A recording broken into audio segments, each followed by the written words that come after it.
सौभाग्यशाली राजा ने कहा,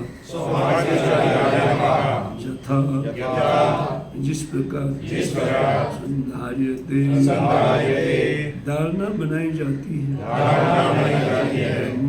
ब्राह्मण धारणा यत्र जहाँ तथा जैसे सम्मता संक्षिप्त में यादृशी जिस प्रकार की अथवा समूल नष्ट करता है आसु अविलंब पुरुषस्य व्यक्ति के मन के मल को। अनुवाद तात्पर्य श्रीमती भक्तिवेदांत स्वामी श्री भगवद महाराज के द्वारा। सौभाग्यशाली राजा परीक्षित ने आगे सुखदेव गोस्वामी पाद से पूछा कि ब्राह्मण कृपा करके विस्तार से बताइए कि मन को कहाँ और कैसे लगाया जाए और धारणा को किस तरह स्थिर किया जाए कि जिससे मनुष्य के मन का सारा मैल दूर किया जा सके। तात्पर्य बद्धजीव के हृदय की समस्त मलिनता ही उनके सारे कष्टों का कारण है। बद्धजीव भौतिक अस्तित्व के अनेक कष्टों से घिरा रहता है, किंतु अपने निपट अज्ञान के कारण वह इस भौतिक जगत में अपने दीर्घ बंदी जीवन की अवधि में संचित विकार को दूर करने में असमर्थ रहता है। वास्तव में वो परमेश्वर की इच्छा अनुसार सेवा करने के निमित्त आया होता है, किंतु हृदय के विकार के कारण वह अपनी मनोकल्पित इच्छाओं की पूर्ति करना चाहता है। ये इच्छाएं उसे मन की शांति प्रदान करने की बजाय नई नई समस्याएं उत्पन्न करती रहती है और इस तरह उस जन्म मृत्यु के चक्र से मान देती है।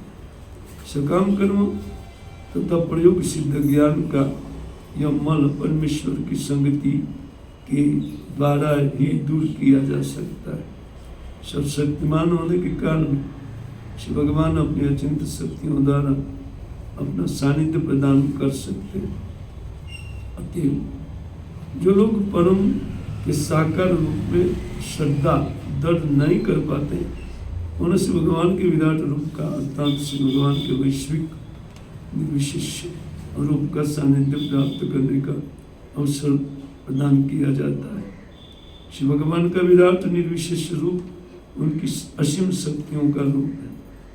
क्योंकि शक्तिमान तथा शक्ति अभिन्न है, अतएव उनके विराट रूप की निर्विशेष धारणा भी बद्ध जीव को प्रत्यक्ष रूप से भगवान का सानिध्य प्राप्त करने में सहायक होती है और इस तरह क्रमशः साकार रूप में संपर्क की व्यवस्था प्राप्त की जा सकती है। महाराज परीक्षित पहले से भगवान श्री कृष्ण के साकार रूप से प्रत्यक्ष जुड़े हुए थे, अतः उन्हें श्री सुखदेव गोस्वामी से यह पूछने की आवश्यकता नहीं थी कि मन को कहाँ और कैसे श्री भगवान के निर्विशेष विराट रूप में लगाया जाए, किंतु उन्होंने उन सब के लाभ के लिए इस विषय में विशद जिज्ञासा की जो श्री भगवान के दिव्य व्यक्तिगत लक्षणों को श्री भगवान के शाश्वतता ज्ञान एवं आनंद से परिपूर्ण विग्रह के रूप में समझने के लिए समर्थ नहीं। अभक्त वर्ग के लोग श्री भगवान के साकार रूप के विषय में सोच नहीं सकते हैं। उनके अल्प ज्ञान के कारण श्री राम तथा श्री कृष्ण जैसे साकार रूप उनके लिए नितांत क्रांतिकारी है।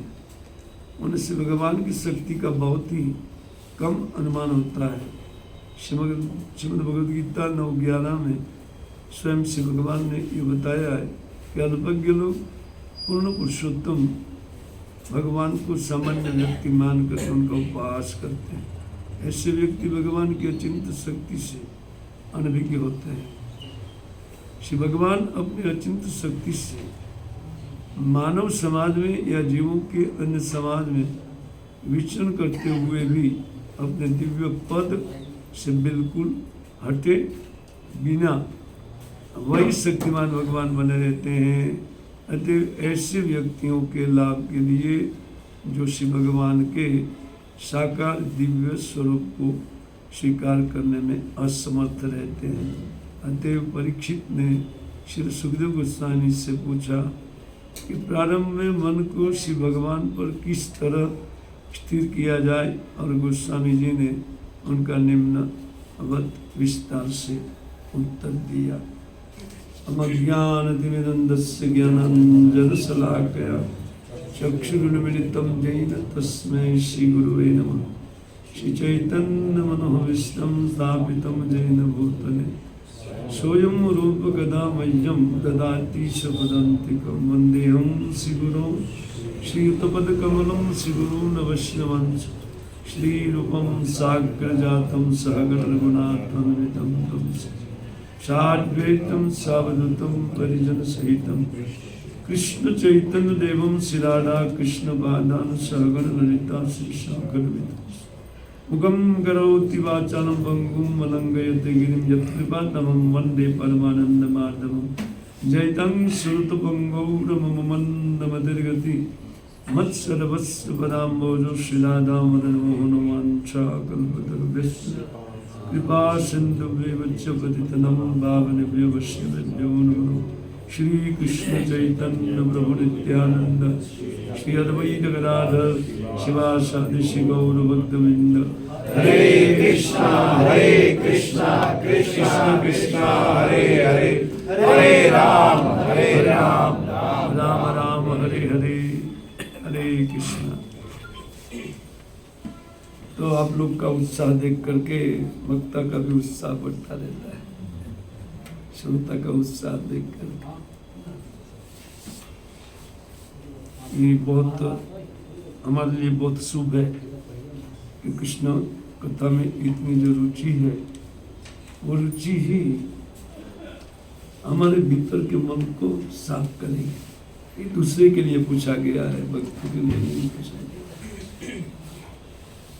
श्रील प्रभुपाद महाराज भी अपने तात्पर्य में लिखते हैं, ये दूसरों के लिए पूछा गया।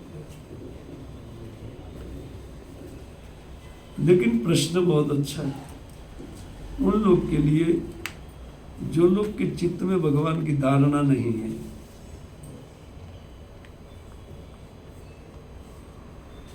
बहुत लोग हैं जो भगवान को विश्व के रूप में समझते हैं, भगवान विश्व रूप है। और बहुत लोग हैं ये समझते हैं कि भगवान का कोई रूप ही नहीं है, निराकार है। ये वस्तुतः जो कुछ भी धारणाएं होती है जीव की भगवान के लिए, भगवान के विषय में, ये सारी भावना गत जन्म के कुछ कर्मों के आधार पर बनती है। जिन्होंने भजन किया ही नहीं है किसी जन्म में, तो उनको कृष्ण कथा रुचिकर नहीं होगी, स्वाभाविक है।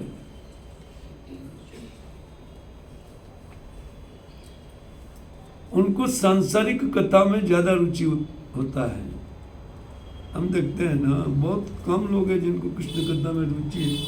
संसार की कथा में सबकी रुचि है, कोई ऐसा नहीं है साधु के अलावा कि संसार की कथा में रुचि न रखता हो।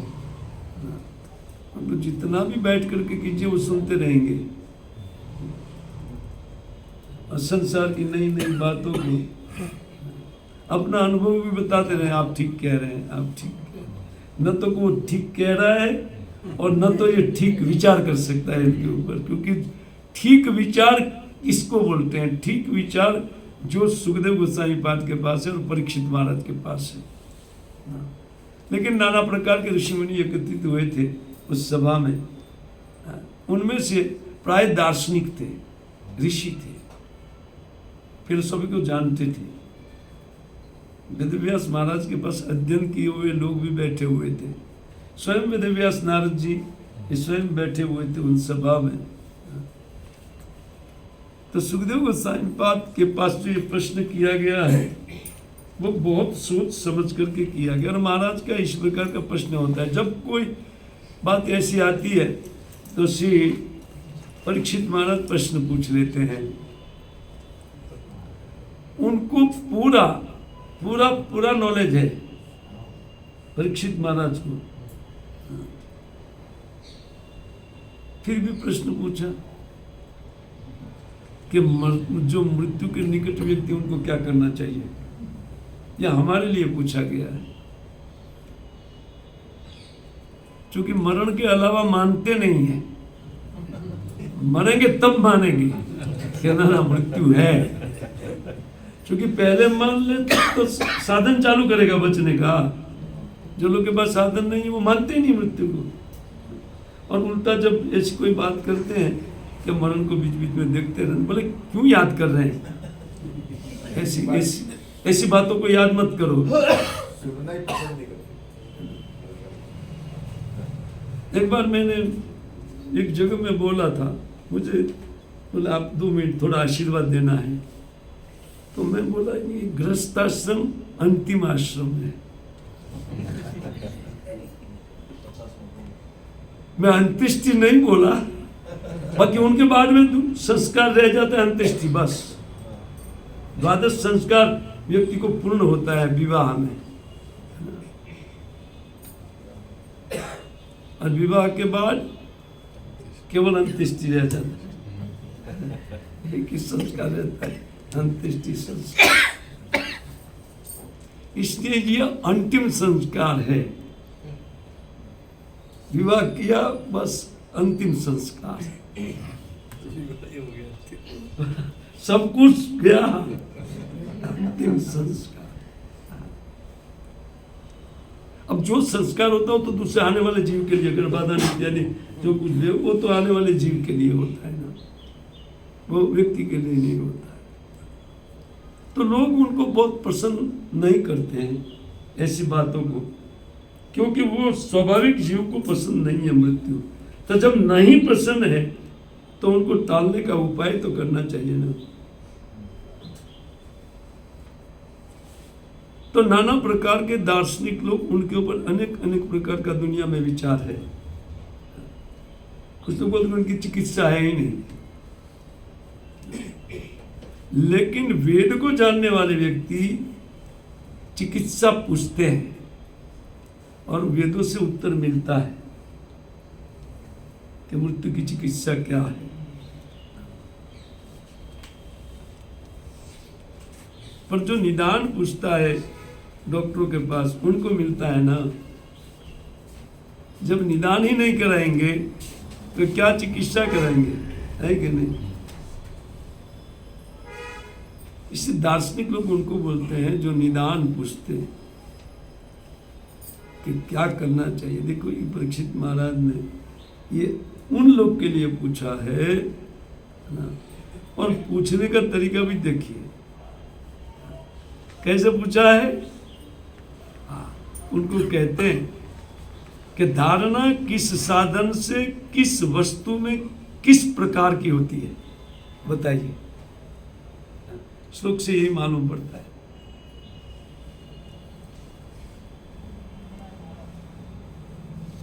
जिसके कारण व्यक्ति के चित्त के मनोमल दूर हो जाए।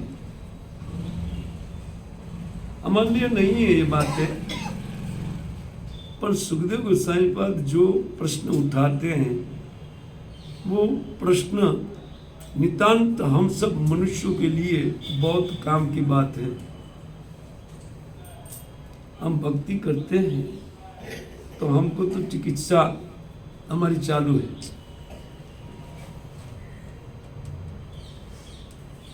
लेकिन फिर भी मानते नहीं ना हम लोग।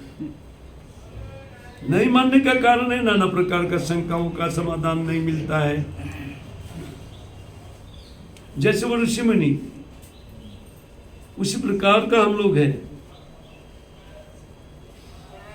अब मान लीजिए किसी को इलाज मिल गया है और बता दिया कि भाई भगवत भक्ति है ना सर्वश्रेष्ठ एक साधन है, इससे आपको सब समाधान हो जाएगा। लेकिन हमारा मति कहाँ लगता है इसमें, उसका अर्थ हमारा डाउट है कि नहीं। अगर नहीं लग पाते हैं हम लोग तो हमारा कुछ न कुछ शंका है। पहले तो होगा कि नहीं होगा, उसमें ही एक डाउट रहता है। लिखते हैं ये लोग, लिखते तो है, शास्त्र में तो बताया है, लेकिन ये होगा कि नहीं, इसमें एक शंका होती है। और अनेक प्रकार की शंकाएं उत्पन्न होती है, इसलिए धारणा स्थिर नहीं कर पाते हम लोग चित्त में। जिनके चित्त में धारणा स्थित हो गई ना, तो उनको वो कहते समाधि अवस्था प्राप्त कर लिया। जब धारणा स्थित हो गई, बस हो गया ना, वो तो अपने मन को बस उसी वस्तु में लगा देगा और उनका मन निर्मल हो जाएगा। लेकिन हमारा मन भी निर्मल नहीं हुआ है, यद्यपि सर्वोपरि साधन है हमारे पास, लेकिन मन की निर्मलता अभी तक लाभ नहीं हुई है ना। इसलिए श्रीमद् भागवतम में अनेक अनेक प्रकार की शंका सुखदेव गोस्वामी पाद उठाते हैं, हमारे लिए उठाते हैं। आप देखिए जगह जगह में उठा, हम उनके बाद में उनमें जाते हैं, लेकिन विश्वनाथ चक्रवर्ती ठाकुर कुछ बातें लिखते हैं, हम लोग उनमें थोड़ा देखते हैं। राजो वाचेति भक्ति मिश्र योगे राज्यो जिज्ञासी। महाराज की ये जो जिज्ञासा है वो मिश्रा भक्ति के विषय में जिज्ञासा है। क्या है? अच्छा, ऐसा क्यों लिखा? ये हमारे लिए काम की बात है इसलिए लिखा। हमारे आचार्य हमारे लिए जो काम की बात नहीं है उनके ऊपर तात्पर्य नहीं देते। अब देखिए कई जगह तात्पर्य नहीं दिया आचार्य, प्रभुपाद जी भी चुप है वहां पर, लेकिन ये हमारे लिए भी काम की बात है। क्योंकि हम भक्ति करते तो भक्ति में मिश्रण जाता है।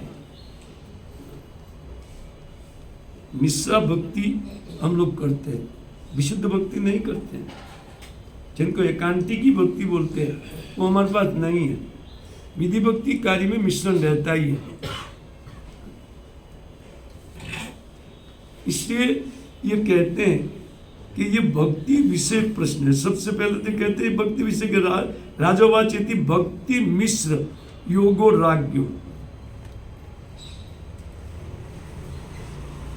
भक्ति मिश्रित जो योग है उनके विषय में जिज्ञासा कर रहे हैं, केवल योग के विषय में, और वो भी दूसरे के लिए, न तो चिकित्सा। आगे वो लिखते हैं ना, वो अपनी चिकित्सा के लिए नहीं पूछते हैं, न तो माने लेकिन न चिकित्सा, अपने इलाज के लिए नहीं पूछ रहे, उनको तो इलाज पता है। लेकिन वो किस लिए पूछ रहे हैं? तो वो कहते हैं कि वो सुखदेव शिष्य से तस्य सुख अभिमतायाम, सुखदेव के अभिमत के अनुसार, सुखदेव को प्रसन्न है उसके अनुसार जिज्ञासा चलती है। यह नहीं है कि प्रवचन के बाद कोई पूछ ले कि रावण का पिता का नाम क्या है, न प्रश्न कोई प्रश्न है कि नहीं, है ना। तो ऊट पटांग ऐसे प्रश्न कर लेते हैं ना, वक्ता के सम्मत प्रश्न है। जहां जहां प्रश्न होता है, अब एक चीज मैं हम अभी प्रश्नों में जाऊंगा, भागवतम में बहुत जगह में प्रश्न किए, उत्तर तो बाद के श्लोक में आएगा। लेकिन ये कहते हैं कि सुखदेव शिष्य, ये तो सुखदेव गोस्वामी पाद के शिष्य जैसे तैसे व्यक्ति ने न तस्य सुखा अभिमतायाम शुद्ध भक्ता एवं प्रवृत्तो औचित्यात्। ये सुखदेव गोस्वामी पाद के शिष्य है, इनके लिए उचित यही है कि विशुद्ध भक्ति उनके चित्त में, लेकिन अशुद्ध भक्ति वाले के लिए ये प्रश्न। और हम लोग कैसे भक्तिवान हैं? हमारा मनोमन दूर नहीं हुआ। साधन हमारे पास है लेकिन हमारे मन का मल दूर नहीं हुआ है। इसलिए इस प्रकार की इच्छा है। ये कहते हैं, बाकी उचित नहीं है सुखदेव गोस्वामी पाद जैसे, जो उनके जैसे गुरु जिनके पास है, उनके पास तो निश्चित शुद्ध भक्त है। लेकिन आगे श्रवण करने वाले अनेक अनेक प्रकार की शंका अनेक भक्तों के माइंड में हो सकती है। जैसे हम लोग सीधा चले तो सुखदेव गोस्वामी पाद को कुछ जिज्ञासा किया है। कहा? चतुर्थ स्कंद के अंत में। ऐसे पहले भी किया है, बीच बीच में करते रहते हैं, लेकिन ये थोड़ा हमारे लिए काम का है, इसलिए जिज्ञासा करते। प्रियवतो भगवत आत्मानम कथम मुने गृह अरमत यन्मूल कर्मबंधम पराभव। उन्होंने एक दो श्लोक में प्रियव्रत महाराज का चरित्र श्रवण किया कि पहले वो ब्रह्मचारी के रूप में नारद के अव्वल नंबर के शिष्य रहे, और उनके बाद में उन्होंने गृहस्थाश्रम उन्होंने स्वीकार किया, और फिर गृहस्थाश्रम में आसक्त होकर के पूरी पृथ्वी का पालन किया।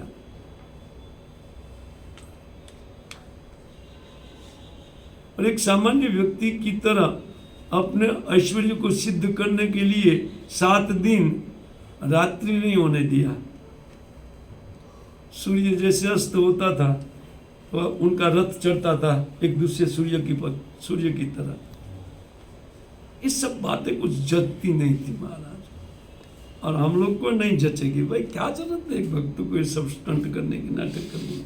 भजन करे बैठ करके, है कि नहीं? आप देखिए, वो कहते हैं प्रियव्रत भागवत आत्माराम। ये आत्माराम में भी कौन आत्माराम थे? भागवत आत्माराम थे, भक्त थे। 2 प्रकार का, एक सूसा आत्माराम होता है जिसमें पॉइंट नहीं होता, और जो तीर होता है ना, सूसा बल का नहीं है और केवल सली होता है। वो तीर मारने से भी लगेगा। सूसा आत्माराम, उनको सूसा कहते हैं। एक सूसा आत्माराम है और एक भागवत आत्माराम है। भगवत भक्ति के द्वारा जिन्होंने उन आत्मज्ञान को प्राप्त करके भगवान की सेवा में अपने आप को लगाया, उनको भागवत आत्माराम बोलते हैं। तो कथम मुनि, हे मुनि, कैसे वो गृह रमत, घर में उनकी मति कैसे लगी? प्रश्न है। तो क्या बुरा है क्या घर में मति? मतलब सबसे बुरा है घर गृहस्थी का विचार करना, ये सबसे बुरी बात है। इसलिए जिनका नहीं हुआ है वो 1000 बार सोचे इस बात के ऊपर। हुआ है तो बस क्या करे, अभी भिगाया है मुंडो, सब उनके साथ तो उठ नहीं सकते हैं, अभी मुंडन कराओ उनके लिए, ठीक है। गृह और रमत यन मूल कर्म बंध पराभव। जो गृहस्थाश्रम समस्त कर्मों की जड़ है, उनको करना ही पड़ता है कर्म। अरे ब्रह्मचारी कुछ न कर्म को पूछने वाला, लेकिन यहाँ तो कई लोग पूछेंगे, ससुराल से भी फोन आएगा पहले, क्यों काम बंद कर दिया? ये कोई उम्र है काम बंद करने की? हमको आया था, इसलिए वो आता रहता है, समझे? क्यों ये कर दिया, क्यों ये कर दिया? 1000 लोग प्रश्न पूछने वाले होते हैं। वो कहते हैं मूल, जो वस्तुतः कर्म बंधन का रूट है, जड़ है, और इसके कारण क्या होता है? पराभव। मनुष्य शरीर माया के ऊपर विजय प्राप्त करने के लिए बनाया गया है, इससे उनका पराभव होता है, पराजित हो जाता है माया से।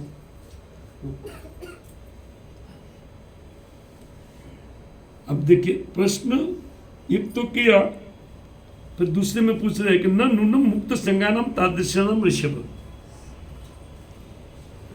ये पुरुष श्रेष्ठ ऋषभ का अर्थ है। आप सब कुछ जानते हैं क्योंकि आप पुरुषों में श्रेष्ठ है। कहते आपके जैसे जो व्यक्ति होते हैं तादृशा नाम, आपके जैसे व्यक्ति, ये प्रियवत महाराज आपके जैसे व्यक्ति थे। न नूनम, क्योंकि आपके जैसे व्यक्ति कैसे मुक्त संज्ञा नाम, उनको कोई भौतिक आसक्ति नहीं होता है। लेकिन कहते गृहेषु अभिनिवेशो अयम, फिर भी उनका अभिनिवेश घर गृहस्थी करने में कैसे हुआ? एक दूसरा प्रश्न है ना, या उनको पलट कर पूछ रहे पुंसम भवितुम अर्हति, आप जैसे व्यक्ति जो होते हैं उनमें कैसे ये बात उनके चित्त में आ सकती है ना। और एक बात बोल रहे हैं, महतम खलु विप्र से उत्तम श्लोक पादेयो। देखिए बार बार जो प्रश्न पूछ रहे एक ही वस्तु के ऊपर, लेकिन उलटफेर से पूछ रहे हैं। इसलिए हमको ध्यान में आना चाहिए कि कितना खतरे में हम लोग जी रहे हैं, कितना खतरा है। स्त्री पुरुष जो कुछ भी जो कोई है, स्त्रियों में पुरुष में आ सकती है और पुरुषों में स्त्री के प्रति आ सकती है। इतनी ही खतरनाक वस्तु है। इसीलिए इन आसक्ति को छोड़ करके भगवान का भजन करना चाहिए दोनों व्यक्ति को। हो गया तो कोई बात नहीं, नहीं छूट रहा है तो कोई बात नहीं, लेकिन आसक्ति तो छोड़े, है कि नहीं? तब भजन सुंदर होगा कि नहीं? ये सारा प्रश्न जो कर रहे हैं वो हमारे काम का है। वो कहते महत्तम खलु विप्रसिद्ध उत्तम श्लोक पादे, कहते महत लोग जो होते हैं आप जैसे, वो तो उत्तम उन पुण्य श्लोक भगवान के पाद पद्मों की छाया में रहते हैं। खल्लू माने निश्चय, उनको भगवान के पाद पद्मों की छाया है, और उनके कारण के छाया निवृत्त चित्ता नाम, भगवान के पाद पद्म की कृपा के कारण उनके चित्त निवृत्त रहते हैं। न कुटुंबेश प्रियामती, और फिर कुटुंब में उनकी बुद्धि कैसे लगी? होती ही नहीं है।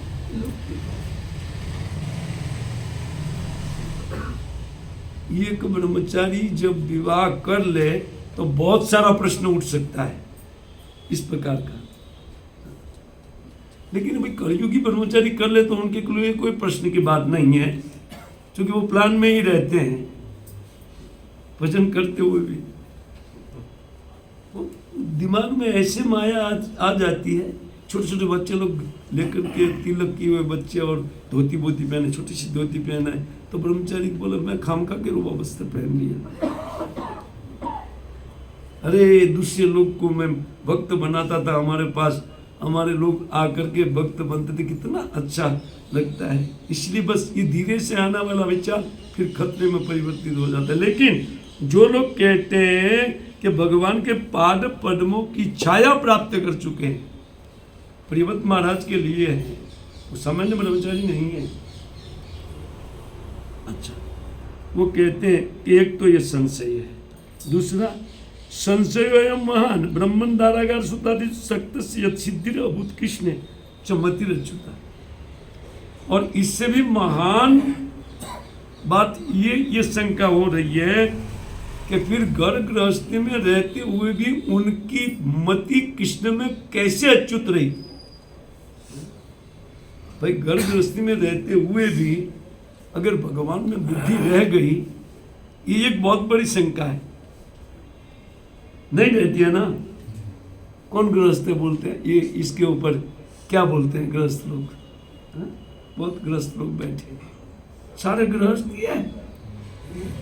एक आध दो व्यक्ति हो सकते हैं कि ब्रह्मचारी जीवन का प्लान लेकर के बैठे हैं,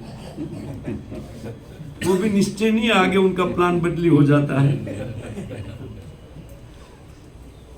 लेकिन आप देखिए ये जो प्रश्न, ये कहते हैं कि किस प्रकार फिर उनकी बुद्धि भगवान श्री कृष्ण में रह गई। चूंकि महाराज ने 2 श्लोक में बोला था, दूसरे श्लोक में बोलाते हैं कि इस प्रकार गृहस्थाश्रम बिता करके वो फिर भगवत प्राप्ति कर लिया। ये तो कैसे होता है?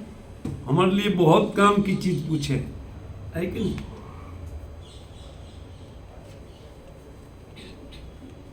अच्छा, ये उत्तर के लिए जिज्ञासा होगी ही होगी, यार ये तो बढ़िया है, इनका उत्तर तो मिलना ही चाहिए, है ना?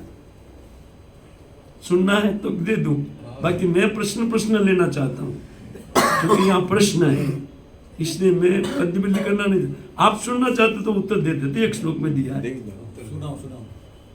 बाढ़म उत्तम सुकुवाच, आप ठीक कहते हैं, एक्सेप्ट किया पहले, जो बात आप बोले बिल्कुल उचित बोले, बाढ़म उत्तम। ये राजन, आप जो कहे बिल्कुल ठीक है, क्योंकि आपको गृहस्थ का अनुभव है,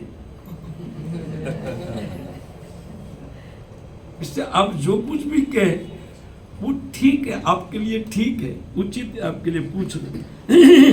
कहते भगवत उत्तम श्लोक से श्रीमद चरणार विंद मकरंद रस से आवेशित चेतसो भागवत परमहंस दयित कथाम किंचित अंतराय अभिताम स्वाम श्रीतमाम पदविम्न प्रायण हिनवंती। अब देखिए उत्तर हो गया 1 में, पहले में उत्तर दे दिया, अब तो बाद में तो कथा प्रारंभ करेंगे ना। वो कहते बाढ़ उत्तम, ठीक है राधा, लेकिन भगवत उत्तम श्लोक, पुण्य श्लोक भगवान की श्रीमद चरण अरविंद मकरंद रस आवेशित चेतस, जिसके चित्त में भगवान के चरणों के मकरंद रस का पान में जिनका चित्त आवेश हो गया है, प्रवेश हो गया है, उनके लिए कोई दिक्कत, चाहे वो गृहस्थ रहे, आपको भी ये सारा अनुभव उनको है। लेकिन हम भविष्य में आने वाले गृहस्थ लोग है ना, वो उपाय पूछेंगे, इसलिए 3 श्लोक में 4 श्लोक में पूछा प्रश्न, इतना विस्तार से प्रश्न कर रहे हैं ताकि हम लोग में कोई शंका न रह जाए, कोई डाउट न रह जाए, और उत्तर भी उनके गुरुदेव ने दिया। कहते हैं कि कृष्ण चरणारविंद मकरंद रस आवेशित चेतस, कहते भागवत परमहंस दैतम कथा। कैसे होता है ये चित्तावेशित, कैसे होता है? बोले जिनके भक्तों को उनकी कथा प्रिय लगती है, दैतम कथा भागवत परमहंस। परमहंस उनको कहते हैं जिनका चित्त संसार से निवृत्त हो गया है, लेकिन फिर भी उनमें हरि कथा रस का चस्का है, जैसे परीक्षित महाराज, अर्थात सुखदेव, जैसे आप तो जानते हैं सब कुछ, जैसे आप। अच्छा, तो जवाब तो हुआ है कि नहीं? क्या उत्तर हुआ? जितना हम लोग माया की कथा में रुचि लेते हैं, उतना रुचि भगवान की कथा में हो जाना। आप गृहस्थ में रहो, वानप्रस्थी रहो, संन्यास लो, कोई दिक्कत। अगर ये नहीं हुआ तो चाहे ब्रह्मचारी है, गृहस्थ है, वानप्रस्थ है या सन्यासी है, छोड़ो, सब हवा, आश्रम की हवा कर देगी, तुरंत उड़ा देगी, कलर उड़ जाएगा कुर्ता का, ये बात है।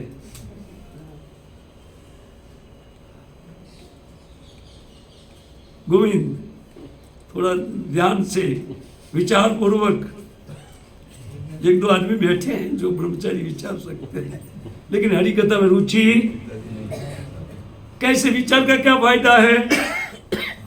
विचार तब किया जाए बेटा इसमें चस्का लगे।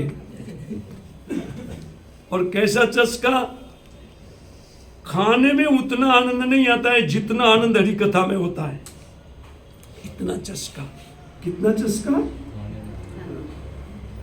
50 प्रकार का आइटम है, लेकिन देख करके भी उतना आनंद नहीं देता है जितना आनंद अरे यार कथा पूरा हो गया, प्रसाद तो बढ़िया है, ठीक है, लेकिन कथा पूरा हो गया। ये नहीं कि आज का 16 माला कल घसीट है और ब्रह्मचारी बनना है, छोड़ दो और अच्छा गृहस्थ बनो। देखो साफ लिखा है, कहते किंचित अंतराय विहिता, ये हो सकता है कि थोड़ा सा अंतराय होगा, लेकिन वो अंतराय उनका चित्त मानेगा नहीं, क्योंकि चस्का लग गया है ना। कैसे वो भगवत गीता का श्लोक कैसे निकालो कोई, विषय ना ध्यायते विषय नहीं यार, जो परमात्मा का चस्का जिनको मिला है, नहीं, हाँ, विषया अभिनिवर्तन्ते, लेकिन बात क्या है, ऊपर ऊपर से विषयों को छोड़ना नहीं है, चित्त से छोड़ना है। और वो हरि कथा में लगे बिना चित्त का चस्का जाएगा, जवाब हो गया। चाहे कोई गृहस्थ है, वानप्रस्थी, सन्यासी, कोई भी हो, जवाब हो गया।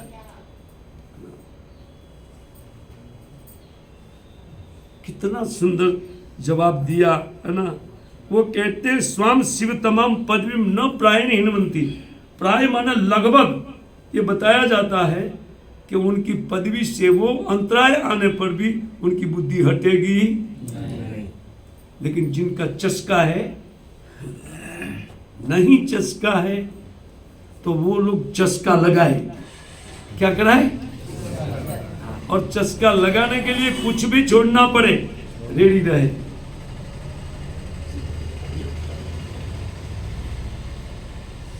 हो गया है बाकी, और बच गए बाकी। उनके पहले चस्का लगा लो, बाकी बाद में जो कुछ करना है ना, तो 2-4 व्यक्ति बाकी है पर जो गृहस्थ है उनको भी चाहिए, पति पत्नी जब भी मिलते हैं तो केवल हरि कथा का चर्चा करें और कोई चर्चा, बच्चे का चर्चा नहीं, बच्चा अपना भाग्य लेकर के आता है। प्राय देखते पति पत्नी चर्चा करते बच्चों का, बेटी को क्या हो गया, सोना का इतना भाव बढ़ रहा है, बढ़ने दो ना, वो भाग्य लेकर के आई है, उनके 10 तोला लिखा है तो मिल जाएगा, वो बढ़ेगा तो कितना बढ़ने दो, वो भाग्य में लेकर के आए। नहीं पर हमारी ओर से कुछ देना चाहिए ना, आशीर्वाद दे दो या उनको भक्त बना करके दे दो बस। दुनिया के हिसाब से आप कुछ नहीं दिया दुनिया के हिसाब से, लेकिन भगवान के हिसाब से क्या बाकी रखा, सीखने वाले सारी बातें। अब देखिए यहां प्रश्न ये है ना, आगे आइए। मैं तो प्रश्न लेने वाला था, लेकिन ये तो आपका क्यों पूछा जाता है, इसके आगे के अध्याय 6 में भी देखिए, है ना, वो 6 कौन सा अभी मैंने बोला गया वो के आने वाला 6 स्कंद, ये तो प्रत्येक में मैं बोलूंगा, प्रत्येक स्कंद के पहले ही प्रश्न है महाराज का, और एक नहीं 2-2, 4-4, 5-5 श्लोक में प्रश्न है ना। वो कहते अधुनि महाभाग यथिव नरका नर नाना उग्र यातना ने या तन में व्याख्या तुम रहसी। बोलते देखिए आपने सब कुछ बताया, नरक का वर्णन सुनने के बाद परीक्षित महाराज का हृदय कांप गया, और लोग को बोलेंगे आप यार ये जो काम कर रहे हैं ना वो नरक जाने योग्य है। कोई बात नहीं, जाएंगे। क्या क्या होता है पहले भागवत पाठ करो ना, 28 प्रकार का नरक का वर्णन है, वहां क्या क्या होता है उसको देखो ना पहले, फिर जाओ आराम से। भाई आराम से कोई जा सकता है? कोई नहीं। लेकिन वो सोच रहे हैं, कल्पना है, क्या है, कौन नरक कौन स्वर्ग है? बस यही है। तब पूछा गया, आपने बहुत कुछ बातें बताई और सब कुछ इस लोकेशन दे दिया सब, नरक कहाँ है? तो ये अभी आप ये बताइए कि नरकों की यातना से जीव को कैसे बचाया जाए। वो प्राय जीवों के लिए, हम सबके लिए ये प्रश्न हो रहा है। 7वें में आइए, है ना, उसमें भी 3 श्लोक में प्रश्न है। वो कहते हैं, राजोवाच समो प्रिय सुयत ब्रह्मण भूतानाम भगवान स्वयं इंद्रस्यार्थे कथम दैत्यान अवधित विस्मय था। यहाँ भगवान का स्वभाव का वर्णन। हम इतना भक्ति करते फिर भी भगवान हमारी ओर देखते हैं। कल ही मैं एक डॉक्टर के पास बैठा था, डॉक्टर का यही कहना था कि प्रभु जी भगवान एक हमारी ओर नहीं देखते। पहले जो मैं इच्छा करती थी वो हो जाता था, लेकिन अभी नहीं होता है। इसका अर्थ भगवान भी फेवर नहीं करते। देखिए प्रश्न, बहुत सुंदर सुंदर प्रश्न है। सम प्रिय ब्रह्मन सुयद भूतानाम भगवान, भगवान तो स्वभाव से ही सब जीवों के प्रति समान है। क्या है? हे ब्रह्मन, अर्थात हे सुखदेव गोस्वामी पाद, भगवान को सब समान रूप से प्रिय है। कोई प्रिय और कोई अप्रिय हो नहीं सकता है। प्रश्न पूछने से पहले बोल रहे हैं। वो कहते हैं फिर भी इंद्रस्यार्थ कथम दैत्यान अवधित विस्मय था। फिर भी एक विषम व्यक्ति की तरह इंद्र का पक्ष ले करके दीति के पुत्रों को क्यों मार दिया? तो असुरों के प्रति विषम बुद्धि है कि नहीं भगवान की? आप लोग मानते हैं कि नहीं मानते हैं? नहीं है। कैसे नहीं है? भगवद्गीता में बोलते हैं समोहम सर्वभूतेषु। ठीक है, लेकिन यहाँ तो उनका साक्षात पक्ष लेकर के लड़ाई करके मार देते हैं। हिरण्यकशिपु और हिरण्याक्ष का वध किया। उनका भला है, उसमें उनका भला है। हाँ, उनमें भी उनका भला है, एक उत्तर। लेकिन सामान्य मैं कह रहा हूँ कि एक असुर है, वो क्या सोचेगा?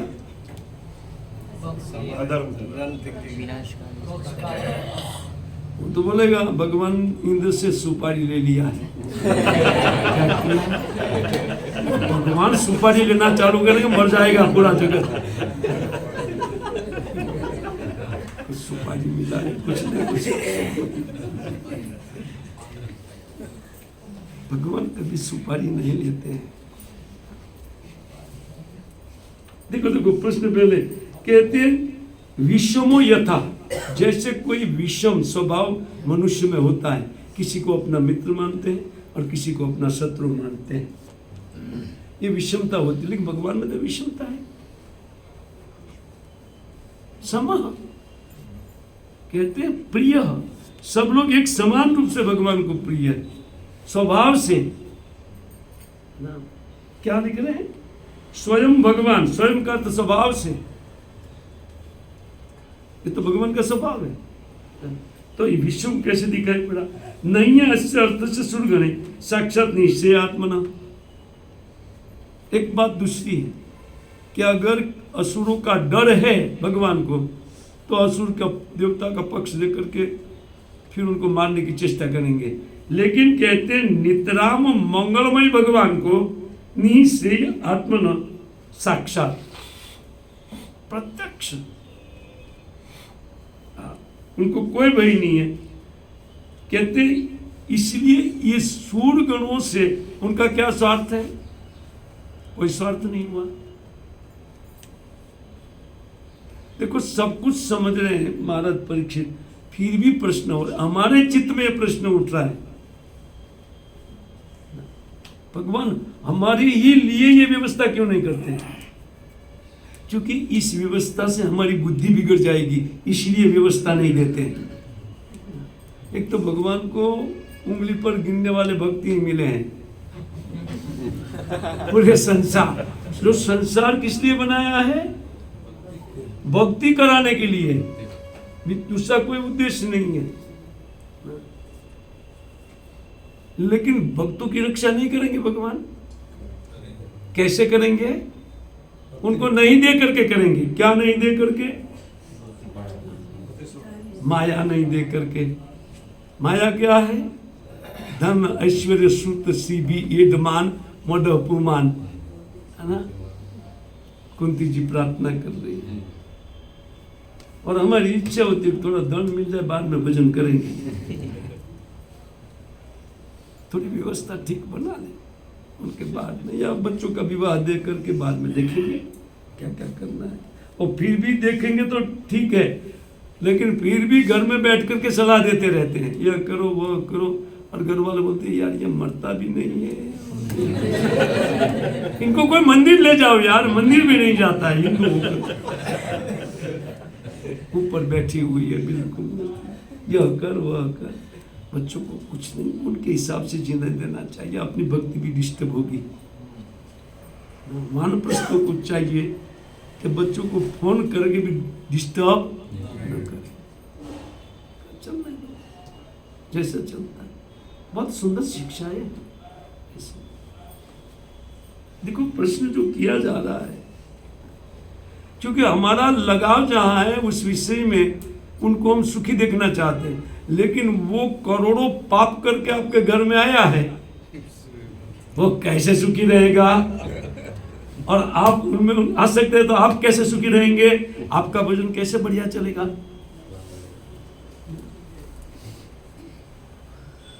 तो बढ़िया भजन चलाने के लिए व्यवस्था भगवान ने दिया है। हम समझते नहीं, हम ये समझते भगवान का सब, अरे हमारे ही घर में ऐसा भेज दिया, तो हमारा कर्म था पूर्ण, उनको भोग करके शांत करो, या भोगते हुए भगवान को प्रार्थना करो, है ना?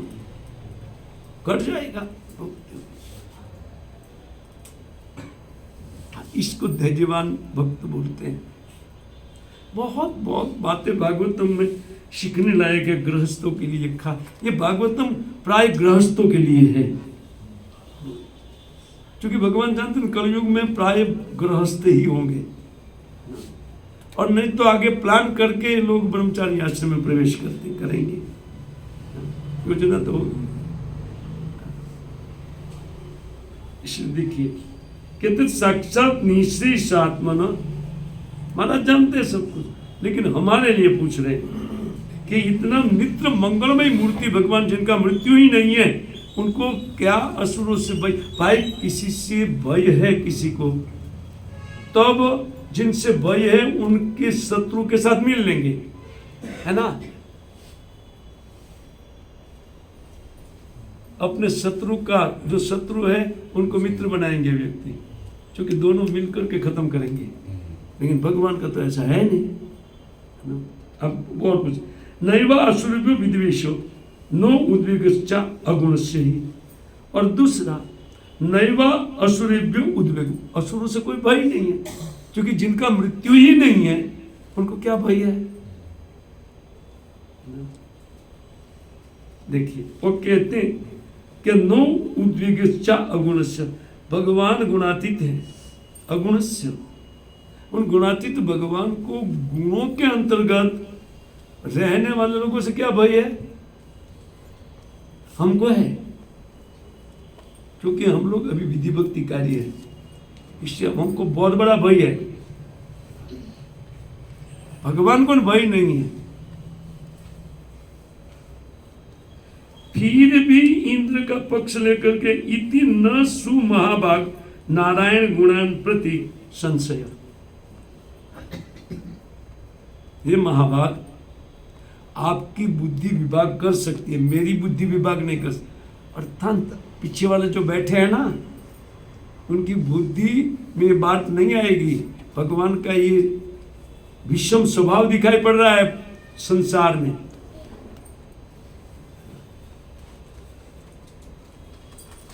लगता है आप लोग सीरियस हो गए, इसलिए आप में भी कुछ न कुछ कभी कभी ऐसा विचार उठता होगा, यार भगवान भी जो कर रहे हैं वो हमारे लिए अच्छा कार्य कर रहे हैं। क्योंकि मैं पहले बोला भक्ति करने वाले लोग कम हैं, जैसे उनकी भक्ति चलती है, जब दुख आता है तो बढ़िया, अभी भक्ति ठीक चलेगी, ये समझ करके भक्ति करना चाहिए। क्योंकि भक्तों को भक्ति में ऊपर उठाने के लिए भगवान कुछ न कुछ व्यवस्था देते हैं। उनके कर्मों की व्यवस्था नहीं होती है, या होती भी है तो वो कट जाती है, कट गई है, लेकिन फिर भी पुनः उसी व्यवस्था को चालू रखते हैं। कर्म के हिसाब किताब को भगवान रखते हैं। यदि भी कट, एक नाम से कट जाता है सारा कर्म। कितना? तो बोलते हैं हम तो बहुत नाम लेते हैं, लेकिन आपने प्रभुपाद जी ने आपको सिखा दिया है कि आपको प्रेम प्राप्त करना है कि नहीं? तो प्रेम बहुत दूर है अभी, तो प्रेम प्राप्ति के लिए तो आपको भजन करना पड़ेगा ना। इससे कर्म समाप्त होने पर भी उन कर्म का, जैसे प्रभुपाद जी उदाहरण देते हैं, लेकिन स्विच ऑफ करने पर भी पंखा घूमता रहता है। ये कर्मों का वेग नहीं है, इनको घुमाने वाले दूसरे हैं, और हमको लगता है हमारा कर्म का फल है। ऐसा नहीं। इसीलिए व्यक्ति को समझना, कहते हैं कि नारायण गुणान प्रति सुमहाभाग इति न, ये हमारा न माने हमारा, ये भगवान के उन महान गुणों में संशय उत्पन्न हो रहा है। हमारे चित्त में संशय है, इसी कहते सुमहान जात, कहते हैं महान उत्पन्न हुआ, जात माने जन्मा हुआ है ना। सुमहान जात भगवान चित्तमर से, आप हमारे चित्त में महान संशय उठा, उनका अपच्छेदन कीजिए। कोई शंका उनको नहीं थी, लेकिन प्रश्न कर रहे। नवम स्कंद तक इस प्रकार का प्रश्न देखा जाता है। 10वें स्कंद में प्रारंभ में क्या प्रश्न है, आइए, बदली हो जाता है। क्यों? क्योंकि 9 स्कंद पाठ पर्यंत सारी शंका का समाधान जो भक्तों के द्वारा लिखित भागवतों का पाठ करेगा उनके चित्त से निकल जाएगा। 10वें स्कंद हम लोग देखते हैं। अब देखिए, राजोवाच कथितो वंश विस्तारो भवता संसूर्यो राज्ञाम चो उभय वंशानाम चरितम परम अद्भुतम। महाराज, आपने परम अद्भुत चरित्र, सूर्य वंश में जितने राजा और चंद्र वंश में जितने राजा हुए, उनके अत्यंत पवित्र चरित्र आपने उनके वंश का विस्तार के साथ सुनाया। कौन कौन उसमें भक्त थे, है ना, तो ये सब सुनाया। यदुष्ट धर्मशील से नितराम मुनि सत्तम, ये समस्त मुनियों में श्रेष्ठ मुनि सत्तम आपने यदु महाराज जो धर्म का पालन करने वाले हैं, तो वो कहते, उनके कहते तत्र अंशेन अवतीर्ण विष्णु विज्ञानी संसन, उनके वंश में अवतीर्ण हुए विष्णु के वीर्यों का आपने वर्णन किया ना। वो कहते अवतीर्ण यदु वंश भगवान भूत भावन। अब इस यदु वंश में भगवान अवतार लेकर के समस्त जीवों को पालन करने वाले भगवान कृतवान यानी विश्वात्मा तानी नवेद विस्तृत। अब आप विस्तार से हरि कथा का वर्णन कीजिए। उस हरि कथा का आप वर्णन कीजिए, क्योंकि ये हरि कथा ही क्या है, निवृत्त तरस रूप की मानंद भव औषधा मनोविरामान, कहते का उत्तम श्लोक गुणानुवाद पुमान विरजित विना पशुगनाथ। अब गाली चालू किया, ये 9 स्कंद तक पाठ करके भी हरिकथा में रुचि नहीं लगी है, गाली खाओ। ये विधि भक्ति कार्य को गाली है, क्या है? विना पशुग्नाथ विरजित पुमान का उत्तम श्लोक गुणानुवादा। कौन ऐसा व्यक्ति है जो पुण्य श्लोक जिनको कान में जाकर के हृदय पवित्र करने वाली कथाएं है ना, उत्तम श्लोक कथाएं, तो कहते ऐसा कौन व्यक्ति होगा कि जिनमें रुचि लगा करके उनको सुनना नहीं चाहेगा? तब बताना पड़ेगा ना, प्रभु वो हमारी डिजाइन है।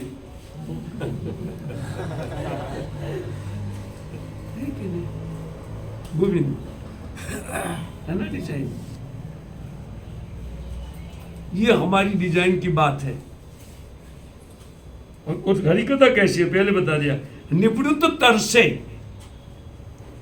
अर्थात जिनका मन उपराम हो गया, आत्माराम मुनिगण इस कथा के लिए तरसित है।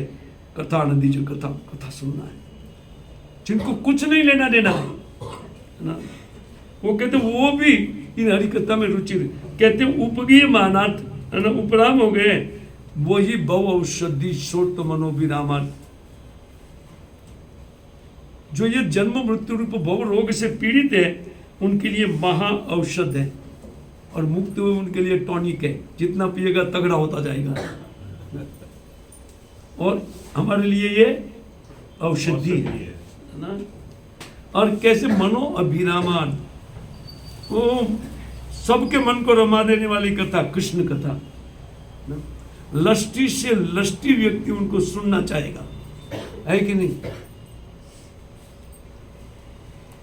समझ में क्या कह रहा हूं? उस कथा को आप श्रवण करा दीजिए या श्रवण कराइए, कहते हैं। देखिए ये सब हरि कथा में प्रवृत्त करने के लिए नाना प्रकार से प्रश्न किया जा रहा है। केवल हरि कथा में विशुद्ध भक्ति में जीव को प्रवेश कराने के लिए या समस्त सुनने वाले लोगों को विशुद्ध भक्ति की ओर प्रेरित करने के लिए सुखदेव गोस्वामी पाद का ये प्रश्न है। हरे कृष्णा कृष्णा कृष्णा हरे हरे, हरे राम राम राम हरे हरे। कोई प्रश्न है? अभी तक भी कोई शंका रह गई है तो रखिए। जैसे आपने बताया कि करोड़ों 2 उंगली पहले उधर देख लिया तो ऐसा कि ऐसा कहा जाता है कि परिवार में बच्चों को भी भक्त बनाने का प्रयास करना चाहिए। तो कभी कभी ऐसा देखा जाता है कि पति भक्त या पत्नी नहीं है, वहाँ परिस्थिति ऐसी होती है पति बनाना चाहते हैं, पत्नी नहीं चाहती, तो बच्चे मानते नहीं है। उस परिस्थिति में अभी प्रयास करते लेकिन भक्त नहीं बनते, तो क्या कुछ नहीं, तो हमारी भी भक्ति होती नहीं है। छोड़ देना चाहिए हमारी भक्ति के लिए, उस परिवार को छोड़ देना चाहिए। अच्छा, छोड़ देने का अर्थ क्या है? उनको माइंड से निकाल दीजिए, आप अपना भजन कीजिए। ये छोड़ा है, पर उनका टेंशन नहीं रहना चाहिए, उनके पालन का भी टेंशन नहीं रहना चाहिए। धंधा डाउन हो गया है ना, बोलो आज नहीं मिला है, नहीं मिलेगा, जाओ मानो आज कुछ नहीं मिला है, आपको नहीं मिलेगा, जाइए। आप अपना भजन कीजिए। प्रयास करते घर में मर मर करके देख लेना चाहिए, मर मर करके घर में बीच में मर जाना चाहिए, बीच बीच में। जब हम उनके लिए विचार देंगे तो मर गए उनके लिए। छोड़ देने का ये अर्थ है प्रभु जी, मर जाइए ना बीच बीच में, है ही नहीं आप।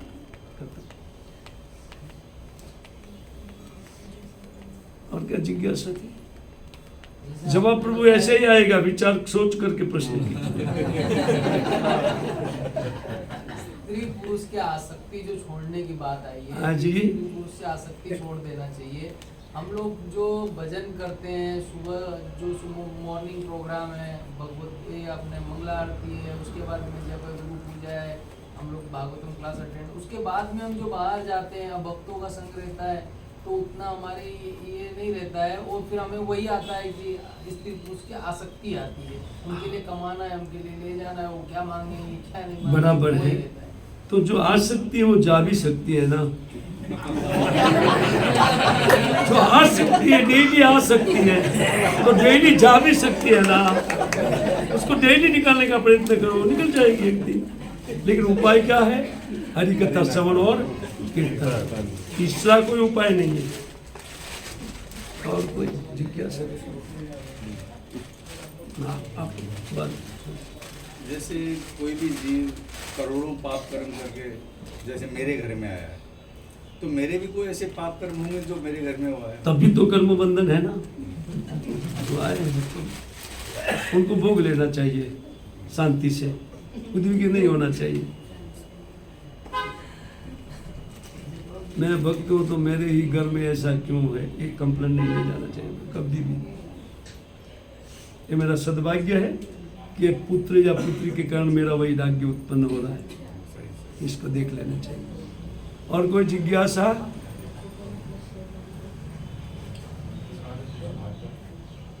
हाँ जी, तेरा क्या है बेटा? अभी तो विवाह हुआ नहीं थे, विवाह वाले सब लोग पूछ रहे हैं क्या आसक्ति जो भी है, तेरा क्या आसक्ति है? बोल। विश्व रूप और विराट रूप में क्या अंतर? विश्व रूप और विराट रूप में क्या अंतर है? विश्व रूप ही विराट रूप है। एक जैसे विश्व रूप में भगवान सब जीव के रूप में है, शक्ति और शक्तिमान को एक कर, जैसे देवता है तो भी भगवान का ही एक रूप है क्योंकि जीवात्मा है ना। शक्ति और शक्तिमान में अभेद करते हुए विश्व रूप का वर्णन है और भगवान ने दिखाया कि मैं विश्व रूप हूं। विराट रूप क्या है? विराट रूप ये ब्रह्मांड के रूप में है। ये पूरा जो ब्रह्मांड है ना, 14 लोक जिसमें, ये भगवान का एक विराट पुरुष का रूप है। अब वो कल से प्रारंभ होगा, कल से मैं तो आऊंगा नहीं, लेकिन यहाँ जो बैठेंगे इनके उत्तर में विराट रूप भगवान का उनकी चर्चा चलेगी। अच्छा हुआ मैं नहीं आऊंगा क्योंकि उससे हमें कोई मतलब है नहीं। इसलिए बीता देना चाहिए फट फट फट फट फट, बस उसी से निकल जाना चाहिए भक्तों को। नहीं प्रभु विराट रूप में जिज्ञासा हो रही है। वो विराट रूप क्या है? क्योंकि कृष्ण की जिज्ञासा नहीं है इसलिए विराट के उत्पन्न हुए। कृष्ण जिज्ञासा जिनको हो गई है विराट की जिज्ञासा नहीं करेंगे, क्योंकि विराट तो कृष्ण के अंदर है। विश्व रूप तो कृष्ण ने दिखाया साक्षात, सब कुछ कृष्ण में है। बेटा कृष्ण कथा सुन, है कि नहीं? पढ़ाई करते हैं ब्रह्मचर्य आश्रम में। ब्रह्मचर्य आश्रम में, तो ध्यान रख मैं क्या बोला। अभी विराट के प्रति जिज्ञासा मत कर, कृष्ण कथा में जिज्ञासा रख, ठीक है? ठीक है। फिर जो पहला स्कंद, दूसरा स्कंद, तीसरा स्कंद, ऐसे मतलब 10 स्कंद तक हम पहुंच नहीं पाते। पहले मतलब 5-7 साल मतलब कथा सुनी हो, अगर हम 10 स्कंद नहीं पढ़ पा रहे तो बहुत आप ढीले हैं। 10 साल तक कैसे चलेगा? 8 साल तक कैसे चलेगा? नहीं वो मतलब कथा वो वैसे आपने जैसे सुनाते ऐसे कथा सुनते हैं, लेकिन मतलब रीडिंग नहीं किया, मतलब लेक्चर सुनने पहले से दूसरा तीसरा ऐसे मतलब रीडिंग नहीं किया है। अब नहीं किया, कृष्ण कथा में रुचि हो गई तो क्यों कृष्ण कथा श्रवण करो। तो 10 क्या दिक्कत? सुन सकते हैं सब। यस, क्यों नहीं सुन सकते? क्यों नहीं सुन सकते बताइए जरा। बोलते कि पहले से शुरू करना पड़ेगा पूरा तब। हाँ, क्रम तो यही है, क्रम यही है ना। जो किस लिए क्रम है? क्योंकि भगवान क्या है। एक बार शायद मैंने उदाहरण दिया है नहीं दिया मुझे। एक बार मैं किस्मुस मंदिर में था और उधर में देखा कि एक विदेशी 2-4 लड़के लड़की लोग आए थे। तो वो राधा कृष्ण सुंदर विग्रह, छोटा सा, इतना सुंदर, मैं मेरे मोबाइल में रखता हूँ, मुझे इतना प्रिय है वो विग्रह। तो वो देख करके ये लोग विचार करते बहुत हंस रहे थे और बातें कर रहे थे, है ना। तो मैंने पूछा किसी को, ये क्या बात कर रहे हैं, सुनना, क्योंकि मुझे इंग्लिश पढ़ने नहीं पड़ता है और मैं जानना भी नहीं चाहता हूँ, दुष्ट भाषा कौन जानेगा। तो वो बोल रहे थे ये हिंदुओं के भगवान है। देखो ये हिंदुओं के भगवान अच्छे हैं, है ना, स्त्री भी सब कुछ साथ में रखते हैं। अब बगल में 8 सखियों का फोटो आया, 8 रखते हैं, है ना, बहुत अच्छी बात है ना। फिर मैंने बोला इधर देखो, इधर, उनको बोलो इधर देखो, है ना, उधर नरसिंह का फोटो था। यही है, इन लोग के लिए ये जरूरी है ना। बोले वेरी डेंजरस, वही है डेंजरस, मतलब वही है, ये एक दूसरा रूप है।